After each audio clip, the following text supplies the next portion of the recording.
কিছু জায়গা আছে যা হঠাৎ চোখে পড়ে কিন্তু মনে থেকে যায়।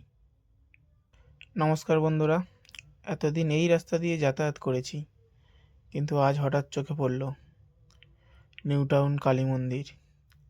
ভাবলাম আপনাদের সাথে এই অভিজ্ঞতাটা শেয়ার করি। প্রথম দেখাতেই মনটা আটকে গেল। এটা একটা কালী মন্দির হলেও মন্দিরের মাথায় দেবাদিদেব মহাদেব ধ্যানমগ্ন অবস্থায় বিরাজমান, নিচে দুদিকে নন্দী মহারাজ। এই দৃশ্যটা দেখলে একটা আলাদা শান্তি পাওয়া যায়। মন্দিরের প্রতিটা স্তম্ভে কলকার ডিজাইন এবং মূর্তিগুলোর এত সুন্দর, এত নিখুঁত কাজ।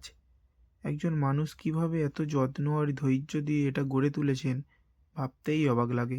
রাজমিস্ত্রি দাদার হাতে সত্যিই জাদু আছে।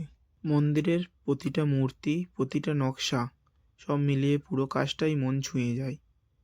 যদিও এখনও পুরো কাজ শেষ হয়নি, কিন্তু যেটুকু হয়েছে সেটাই বলে দেয় শেষ হলে মন্দিরটা কতটা অপূর্ব হবে। শেষে আমি একটাই কথা বলবো, ডায়মন্ড হারবারের বুকে এমন একটা সুন্দর মন্দির উপহার দেওয়ার জন্য নিউ টাউন স্পোর্টিং ক্লাবের সকল সদস্যকে জানাই অনেক অনেক অভিনন্দন। ভিডিওটা যদি ভালো লেগে থাকে একটা লাইক ও শেয়ার করবেন। আবার দেখা হবে।